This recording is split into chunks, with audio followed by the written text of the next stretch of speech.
Hi, I'm Rob. And I'm Angie. And together we are TwinFinity. We're twin flames back with another 11 video. Happy 11 day. And before we read the title of this one, Rob's going to tell us where we are. We are on a little rock abutment over top that looks over top of our house. And a few of the other houses. And many other houses. Either way, it's a spot that we come up to once in a while just to have a good view out over the countryside and see the mountains in the background. Hopefully they're showing up. There'll be little jagged bits. They're really much bigger in person as opposed to being on screen. And if you moved that way just a bit, you could see our house is, oh, I can't do this in the video. Where's my finger show up? There's our house right there where that skylight is. Yay! Yeah! It's nice to be able to take 200 steps from our front door or 150 steps from our back door and be able to look out over things. Sure, why not? And show you some mountains. Even though they don't turn out as well here as they really look in real life. They look much prettier in real life. And there's also a chance that a nosy neighbor or two is going to see us up here and say, hey, what are you two doing up there? That's just the chances we take. Yes. I have to explain when I'm at the next board meeting what I've done. I'm wearing green today because it's summer and things have turned green and I'm celebrating that. I was going to wear red, but it just didn't seem right. I was going to put a green hat on, and besides, that's another point. I was going to put a green hat on over top of a red shirt, and then I'd look too much like Christmas time, which is winter. Bah! And I'm actually not wearing pink for once in my life. Yeah. And so we still sort of coordinate. That's we talented. do. We didn't plan that. Blue and green. Yep. We look summery. As opposed to pink and blue. Yep. All right, so now we'll actually tell you the title of this video. It's the 11 reasons and higher purposes of twin flame separation. Yes, because we know separation is what people don't like and everybody struggles through this. So we thought we'd give you some ways of looking at it differently so you can maybe ease your way through it and not struggle so much. A lot of people have similar ideas of what separation is all about, but at the same time, there's nuances, there's differences within some of those very similar reasons. And this is what we're going to try to pick out in this video. Yeah, so they're all going to kind of blend together, but we'll try and blend them and keep them separate at the same time. And I'm sorry, but I'm going to squint through this whole thing because I wasn't kind of wise enough to grab my hat like you were. And sunglasses. Yeah, that too. My sunglasses are actually my regular glasses. They just tint on their own. I have to wear a hat or else I'm going to sunburn my poor head. And in wintertime, I have to wear a toque or a hat or else it'll freeze. Either way, it doesn't matter what season it is, I have to wear a hat. The joy of no hair. Okay, so point number 1. Reasons and purposes of twin flame separation. The first point we're going to go to is to rest. Usually, twin flames, after they've been together, they've just found each other, they've experienced a bunch of stuff. What they usually haven't experienced is things like sleep. And if you've read or listened to our journey, you know we had very little sleep because we just talked and talked, and that's common in the connection, right? You almost overwhelm each other with so much connection that you need a break. Exhaustion is common, and sometimes to get your footing back and have a chance to give your head a shake, you got to give it a rest. Yes. So number 2 is time to allow new normals. This was Rob's point, so I have to read it because it's not in my wording, but it's an excellent one. So time to allow new normals and change or a chance to influence the next phase of growth. Yes, you know, you've met your twin. You've learned a lot from them, you've adjusted some of your thoughts, you've decided there's some things you want to do differently, things you want to think differently, things you want to believe differently, things you want to act differently. And so those new normals need to have a chance to settle in and become your normal. And sometimes those new normals require a break from all the growth, and sometimes even your twin, so that you have a chance to set up your own foundation again, differently from what it was with all this new information and thought that you have. Yeah. Yeah, and a time to sort of assimilate everything that's just happened, because you know, every time, and we're not just necessarily talking the first separation, any separation that you might go through, you grow together and then you need time to split up again, so you've got time to process and assimilate everything that's happened, because so much intensity happens with twins. So yeah, it's a time to kind of let everything rebalance. And with those new normals becomes opportunity for growth. So point number 3 is more motivated to do the work. Yes. Now that those new normals have brought about that change, now there can be new different directions of work to do, the inner work, the singular work. Yes. And some people don't like this analogy, but often it's explained in the twin flame dynamic that, you know, you meet this magical person that just blows up your world in beautiful ways, and maybe not so beautiful ways sometimes. But then they become like that dangled carrot. So they motivate you, you know, to have that back. It's motivation to do the work. You know, if you didn't have the connection in the first place, you'd just be like, oh yeah, I got this to heal and I got that to look at, but forget it. I don't want to delve into that. That's too much pain. Whereas now that you have a reason to do the healing, you're much more motivated to actually face some of those hard things that maybe your twin has now triggered and made aware of for you to look at. Point number 4 is that actual healing, the opportunity to heal. Usually when you've met your twin, there's been a bunch of triggering. From that triggering, you wonder why. And from that wondering why, sometimes those realizations from your past, things that you've been protecting yourself from, of course your twin has rubbed your nose right in it. And so now it's an opportunity to look at what had triggered you and start to work on the healing process. Maybe make it so it's not as much of a trigger. If you're very fortunate, you can take the trigger and put it to rest for the rest of your life. But either way, it's an opportunity to heal. Yes. Yes. And usually that healing is done with others. Other people who've trickled into your life that also can trigger you. You start to recognize those same patterns. Yeah. And those, of course, can be karmic partners very often. Soulmates. Yes. Yes. Other people who are part of your soul group that are also assisting you even though they don't have a clue what they're doing. Yes. Point number 5, to give contrast and to show value. Yeah. So, of course, when you've had this magical person come into your life that just, you know, brings your soul to light, to awareness, to love. Now, when you don't have them, of course, it's devastating, and you're like, I want that back. But every other connection you have gives you the contrast to make you see what you had, to connect with the value of that person. Even if, you know, your separation was ugly and you had a big fight or something, and you're thinking, I never want to speak to them again. But yet, there's still a part of you that's being drawn back to them, pulled back to them, and everybody else is going to show you the contrast of what that connection had and the value and importance and sacredness that it had to it. Anything else to add to that? No, not really. That was well done. Oh, okay. I agree with that. I feel like I'm babbling and not Nope. making any sense, so I'm like, help me. Point number 6, to get out of the bubble and learn from others. I had a strong thought when I wrote down that point. I was thinking of the bubble love phase, and then you're out of the bubble love phase.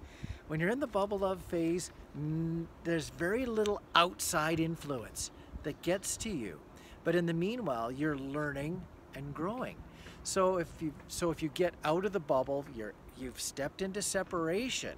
Now, what you've learned inside of the bubble can be influenced from outside forces and knowledges and influences that have a chance to touch that new information that you have. So it gives you a chance to get out of the bubble and learn from the experiences or wisdoms of others. Yes. And apply it in ways that you couldn't before you met your twin. Yes.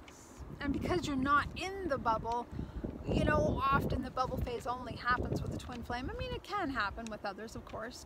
soulmates and stuff, but it's commonly a twin flame thing. So because you're now maybe in another connection that doesn't have that intense bubble phase, you can think rationally and logically, and you can process information a little bit easier, a little bit better than when you're with your twin and you're just overwhelmed with all that energy.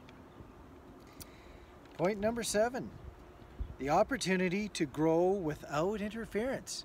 Sure, it's great to grow with your twin, but sometimes you got to step outside and grow by yourself. Yeah. Try out some thoughts and feelings, and keep some, let others ones go. And often too, when you're with your twin, the growth is so intense that you're growing, but then you need time to process it, like we were saying at the beginning, because so much happens. So you need time apart to allow it to really assimilate, absorb through not just your mind, but your body, your cells, allow it to change you basically inside out. And also when you're not with your twin, you're more motivated. Like when you're with them, of course, everything's wonderful and you're, in that bliss and you're just like, growth, the hell with that, who cares? It's when you're without them that you're like, okay, now fine, I'll do the growth. So there's no interference with them in the picture to motivate you to like go, okay, let's, grab onto those rails and let's dig in. Another thing about growing when you're by yourself is you're not motivated to please anyone else, Yes. and you're also not embarrassed by what anybody else's judgment is going to do. So you can sometimes, if you have a rough moment in your growth, but you're doing that growth by yourself, no one else knows what didn't go correct. So you can just let that be a learning experience, tuck it away in your own hip pocket, and you oftentimes experience that growth better because you're not overshadowed by the expectations of others. I'll just leave and you can do the video. You're just, I'm not in the flow today. You totally are. I love it. Point number 8, time to reflect on what was working and what wasn't in the connection. Yeah, it's not always about growing in other directions from what you've learned. Sometimes there's a lot of reflection on what has happened. You get a chance to go back and touch the past. Yes. What happened throughout that connection. Not just the triggers of what you would call, of course, triggers tends to be applied in a negative connotation, but there's also positive triggers. So yes, it gives you a chance to look at what was happening within the connection, both directions, positive and negative, and maybe there is a few neutrals sprinkled in among there, but the neutrals are also important. The things that worked without a massive amount of energy required. Wouldn't that be nice if everything just didn't have a whole lot of energy required, and it either just didn't work so that you could walk away from that portion of the relationship, or just did work so that you could just keep it? No, most of the time learning requires a ton of energy. So Yes. the reflection, which is a time of lower energy but a chance to possibly catch those aha moments, is important. Yeah, so when you're, again, with your twin, it's so intense usually. Either, we'll say good intense or bad intense, it's either one extreme or the other. You're actually so much in love, or you're triggering each other so much. So it's nice to be able to have some space, have some time to pull back and really examine what was working, why was it working, and then what were the triggers, why did I get triggered, why did he or she get triggered, what was happening, what are the dynamics underlying that are causing these things to either flow or not flow, and then how can I change, grow, heal to make it better next time. So it gives you some time to really reflect, to pull back, look at things from a different perspective and examine things rather than being so intense in the moment that there's no time to really think things through. Tangent moment. You've used the word intense. Good intense and bad intense, like good intensity, bad intensity. How about very similar word, and it's the same root word, good intent, bad intent. Oh, that's good. Okay.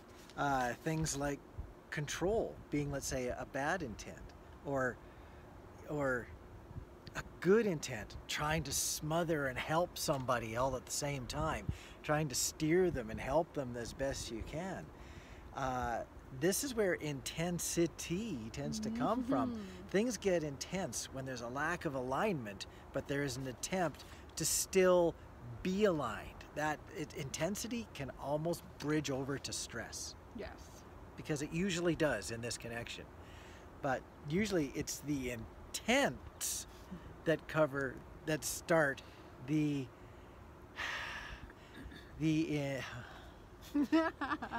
yeah, it's the intents that create the intense. Whew. That's a tough one. Those words are really, really hard to say together. When the T becomes before the S in the alphabet. There I go. I thought it was a C. Intense. Oh boy. Point number 9. Allows time to find wholeness, balance, and a healthy connection within. Yes. So of course when you first meet your twin, or anytime you come back together after a time of separation, you feel that wholeness. You feel like, now I feel complete. But like we know on this journey, you must have completeness within yourself without somebody else, your twin or anybody else. That's part of this journey, is to find that wholeness alone, individually, within the whole self. So this allows, every time you pull away and go through another separation, it allows you opportunity to fill up more with your own energy, find your own balance, find your own wholeness, grow deeper, grow more connected to yourself. Point number 10. Oh, you have nothing more to add to that? Nope. Wow. That one's your department. You do very well on that one. Point number 10 and point number 11 are very close, depending upon whether or not you already have connections in 5D or whether you're discovering connections in 5D. So point number 10 is opportunity to experience the magic of your connection in different ways. Telepathy, astral travel, music, etc., etc. Yes. So yeah, when you're together, of course you don't need telepathy. I mean, you can have telepathy. There's lots of people that still have telepathy even when they're physically together. But oftentimes when we experience the telepathy is when we're not physically together. For Rob's and my connection, that's when we started experiencing it, when we were actually it was before we started coming back together. I started hearing him in my head, and I'm thinking I'm nuts, because I'm like, what the hell is this? Bleep! I was just going to say, go ahead, bleep me. You're so funny. And so it was just a new way of learning our connection and discovering our connection has so many different intricacies, that's a hard word to say, levels and dynamics to it. There's so much to this connection, so much more than we sometimes realize or even give value to. And that's why separation is so important, because it helps you learn how to connect in different ways when you are separate. And there's different things like astral travel, experiencing them maybe in your dreams, in your sleep. Like for me, one of the neat things I experienced was Rob's hands. I could feel his, it's the weirdest thing to even describe, and I am someday going to do a video about merging, because you guys keep asking about it and it's been on my list for a while. But I'll describe this here. It was like his energy was in my hands. So when I was moving my hands, it felt like him, not me. It was the coolest, neatest experience. And so you get to experience neat things like that, incredible things that help you understand your connection in so many different ways and help you understand the value of your connection. So separation is great for that, because quite honestly, even us together, now that we're together, we don't have a lot of that stuff happen. When we have separate holidays, for example, there was a couple years ago I went on a holiday with my mom, Rob stayed home. The telepathy was back very strong, all that connection came back because we didn't have the ease of talking face to face. So times of separation really help give benefit to those things. And music, a lot of people connect through music. We did. We still do, but you'll get songs and you'll just know. It'll be maybe a song you've never even heard before, and you go listen to the lyrics and you're like, oh my God, this is speaking to my soul. Not even to my head, but I know this is my twin speaking to me and through me. This was sometimes very difficult when we were in separation, I would sometimes hear a song and I would think, gee, you know, that totally reminds me of us. Or even worse yet, I'd be thinking, wow, if we were together or had a chance to be together, I would play that song and explain why it's so important as an us song. When you're in separation, you start to realize the things that did connect you that you're now only experiencing as a singular entity, and you really wish that you were able to still communicate that in the ways that you used to take for granted. Yeah. Point number 11. To help you realize that separation is an illusion and that you are always truly connected. Yes.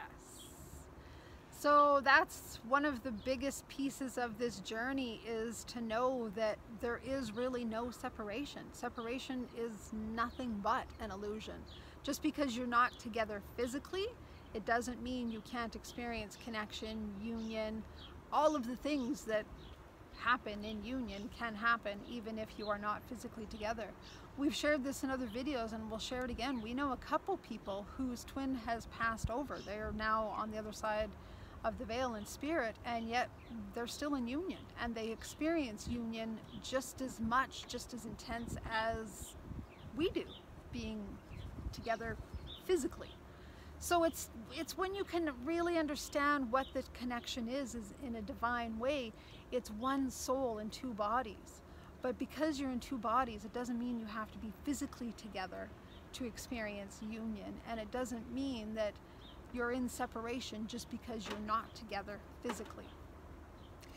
Yes, it's interesting how people say that various forms of connection outside of 3D help bring them together, but they don't realize while they're together that those connections are developing in either intensity or diversity. And when they go into separation, then they realize that there is more than even what brought them together that is still keeping them in contact. Yes. We hear of this often from people. Yes. So these are some points to help you enjoy separation instead of it being a struggle, instead of it being torture and painful. I mean, yes, of course there's going to be pain in separation because you miss the person. You've had that physical connection. Maybe some people have never met their twin flame in person, but if you have, you've had that physical connection, and you might miss being able to touch them and talk to them face to face and all of those things. But when you can really embrace the deeper aspects of what this connection is really about, and remembering it's a soul connection, and your soul is never separated from itself. It's, yes, in two bodies, but it doesn't mean it's in two pieces. It is always one soul, always connected, always whole, always blended. It's a matter of feeling that, embracing that, and not just knowing it here, but really knowing it in your heart and in your soul, feeling that connection deep, deep within you, and remembering that truth on a deeper level than just intellectually. And the more you experience it, the more you know it. Separation is painful for most people. It just is. But to turn separation into something that can become useful, especially for the future, but maybe even still for helping build new pieces of information from the past into something that's available to you now or for the future, it's important to take separation and make something positive out of it. And that was the intent of us going through these points, is to let you know that there's many possible reasons and purposes for separation. Yes. And of course, we've only covered 11 of them. If you have more experiences or benefits that you've had in separation, more reasons that, you know, separation has been helpful for you, please feel free to share them, add them in the comments so other people can benefit and see a different perspective as well. Of course, all of our experiences are different on this journey. Yes, it's a common journey, but we've all had different experiences. So you might have a piece that somebody else needs that would be beneficial to them. So we always encourage you guys to share your thoughts so that other people can benefit as well, because our journey is just one of many. And of course, we're just sharing from our perspective, and also because we've talked to many of you and we know what other people are going through, but we're all here to help and share. So love it if you do. Yeah, and this one is, this video was a little bit tougher to do because people are trying to get themselves out of separation instead of enjoying what can be done within separation. So they don't tend to talk a lot about the positives of separation. Yes. It's usually the struggles of separation. So we had to dig a little bit deep and take some extra time to make sure that we found 11 good key points to make sure that we communicate what we understand about the positives and purposes of separation. Yes. Definitely. If you have some other ones, please share them. Yes. And on that note, we're going to leave you with some dove. Let's see if I can get that close enough to show up. Yeah. I just found this while we were out here on our, there's like rocks all at the bottom. So of course I had to show you my spotted love. Spotted love. Yes. Heart rock. Yes. All right. So we love you. We will be back in another month with another 11 video. And of course, in the meantime, some more question and answers. We have missed our end of, what month are we? June? Yeah, so we missed missed our May end of the month question and answer, but that'll probably be our next video that we'll do. I've just been a little bit taking a break and enjoying some quiet time reading a book that has nothing to do with spirituality, which is rare for me. There's going to be a little video, or maybe it'll be a big video. There's going to be a video in the future that talks about a little bit to do with burnout. But you know what? Burnout usually means you take a break. And when you're taking a break, it's a form of separation from either a person or something that you have been doing. So sometime in the future, there'll be a little talk about what happens when you get on the ragged edge of burnout and you need to take separation from what you've been doing, just to clarify your perspective. I like how you threw separation into that whole part. It kind of is. Yes, it is. It was. It's been good to have some separation. All right. All right. Bye for now. Bye.